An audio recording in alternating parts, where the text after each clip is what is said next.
안녕하세요. 네, 저희는 머니백 대표 박우준 변호사. 조승현 마케터입니다. 저는 유동주입니다. 오늘 저희가 왜 모였죠? 박우준 대표님? 박우준 혹시 대표님? 의무였죠? 제가요? 저희 머니백에 대한 소개나 아니면 못 받은 돈을 받을 수 있는 방법에 대해서 좀 더 구체적으로 설명을 해드리려고 하거든요. 네, 그렇군요. 자, 시작해보죠. 음. 처음에 이제 주제로 바로 들어갈게요. 이제 첫 번째 이제 주제 승현 씨가 한번 어떤 주제인지 한번 설명해 주시겠어요? 보통 이게 마지막 노선으로 오기 전에 빌려준 돈을 각자 받는 노하우가 있는 경우가 많더라고요. 그래서 이제 그런 것들이 뭐가 있을지를 생각해보고 아니면 그뭐 소액이지만 남들한테 이렇게 말 못해서 못 받고 있다라는 것들이 있으면 저희가 팁을 좀 공유를 해드리려고 하거든요. 네, 그러니까 머니백처럼 법원의 도움을 받기 전에 이제 개인적으로 어떻게 돈을 돌려받는지에 대해서 노하우. 혹시 박은 대표는 전에 돈 빌려준 적도 있겠지만 법 이용하지 않고 받은 적 있어요? 빌려준 적은 있는데 추심을 한 적은 없다. 그냥 주고 만다. 뭐 못 받을 만한 사람한테 빌려준 적은 딱 한 번밖에 없는 것 같아요. 누구죠? 여잔가요? 친구? 네, 친구야, 친구. 근데 연락 지금 두죠? 뭐 연락도 두절이고 음. 보니까 그 처음에는 저만 그런 줄 알았는데 근데 처음에 저한테 말하기로는 자기가 여러 친한 사람한테 돈을 떼었대요. 그러면서 말을 하면서 저한테도 돈을 빌려가서 오히려 저한테 돈을 뜯어갔다. 그런 거죠. 혹시 자기는 고등학교 아닌 거죠. 친구예요? 대학 친구예요?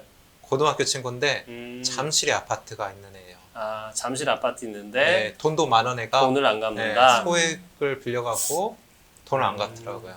근데 그 분이 그 정도 지인들한테 빌릴 정도면 네. 은행권이나 이런 데서 못 빌려서 빌린 거 아니에요? 도박하신 분 아니에요 혹시? 재산이 많더라고요. 근데 왜 빌렸대요?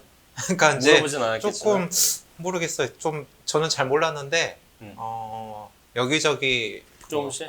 평이 안 좋더라고요. 보통 그런 분들은 도박하는데 그죠? 승현 씨도 그런 경우 있어요? 주변에? 저는 얼마 전에 TV를 봐가지고 약간 비슷한 케이스였던 것 같은데 내가 오해를 사서 같은 개 모임에 들었던 사람한테 돈을 떼었다. 좀 그런 상황이 됐다. 그래서 급하니 3천만 원만 빌려달라.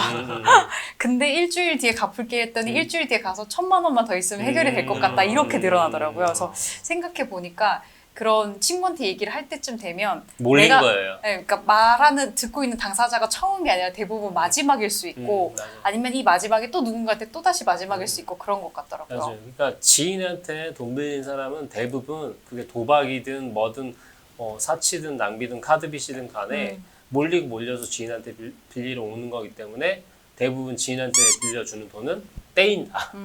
대부분 떼인다라고 생각하면 되죠.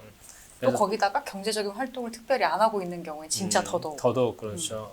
추심하기가 어려우니까. 그럴 때 노력은 해봤어요. 그때는 변호사 되기 전일 것 같은데 뭐 전화나 문자로 해봤겠지만 연락 안 받죠. 그렇죠. 연락 안 되죠. 네. 진짜 그 양심의 문제 아니에요? 지현 씨는 그럴 때 어떻게 해요? 전화 문자 안 받아? 어떻게 찾아가? 저는 근데 이게 보통 빌려줄 때 정확한 기한을 정하는 사람이 있고 일단 빌려줬다가 나중에 갚을게라고 말하는 사람이 있지 않아요? 저는 사실 그쵸. 그런 경우 진짜 많이 그쵸. 겪어서 그러다 보니까 사람들이 어느 시점에 가서 물어봐요. 그래서 언제까지 갚을 건데? 라는 걸 했던 것도 그런 것 같아요. 그래서 뭐 한 달 정도 지났는데 얘기가 없다. 뭐 그럼 이제 언제쯤이면 될 것 같냐? 뭐 2달쯤째 됐을 때 언제쯤 될 것 같냐 하다가 안 되면 이제 그때부터 날짜를 정하게 돼요. 그리고 이제 그날부터 오늘이 돈 주는 날이다.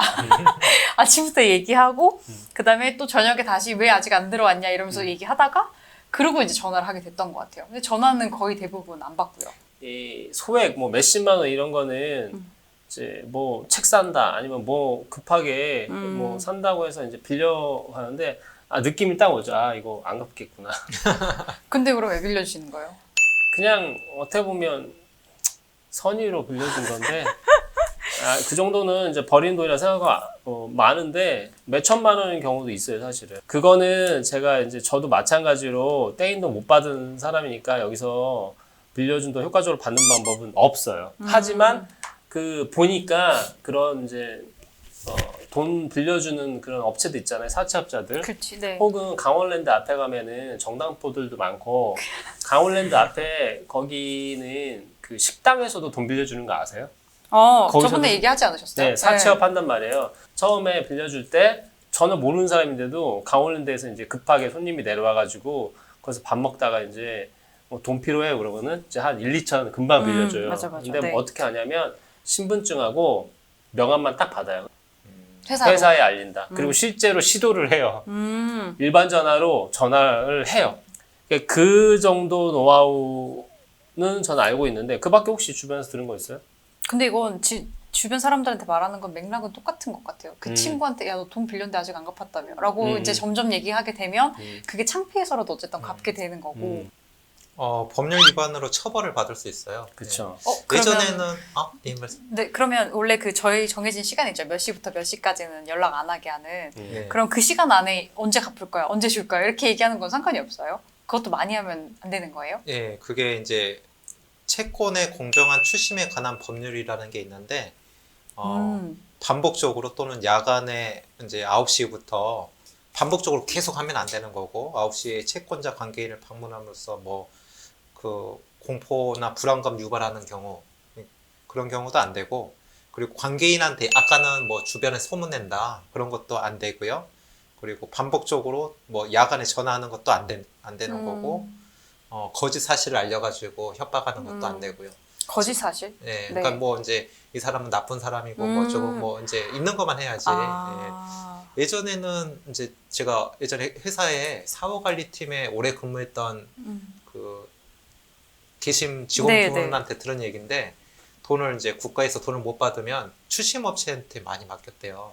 추심업체도 아니 국가에서 돈을 못 받으면요? 이제 공공기관이 돈을 못 받으면 아. 추심업체에 맡겼대요. 근데 이제 채권의 공정한 추심에 관한 법률 때문에 그런 게 안 돼요. 그래서 거기에 맡기지 않죠. 이제 법대로 하는 거고 요즘에는 이제 법으로 소송이나 그런 강제집행 절차를 통해서 돈을 기관에서 못 받는 돈을 해결한다고 하더라고요. 그러니까 결국 지금 저희가 떼인 돈 효과적으로 사적으로 받아내는 방법을 얘기해봤지만 이제 한계가 있단 말이죠. 찾아가거나 협박하거나 뭐 이렇게 하더라도 한계가 있는 거고 실제로 개인이 그 정도 일을 깡패도 아니고 할 수 없죠. 하다가 오히려 법 위반으로 걸린다. 오히려 빌려준 사람이. 근데 결국은 뭘 해야 된다? 법에 의해서 적법하게 해야 된다. 소송 혹은 지급명령 제도를 이용하면 되는데 그거를 지금 머니백이 해주고 있다는 결론으로 지금 가려고 이렇게 한 거죠? 맞아요. 깔끔하네요.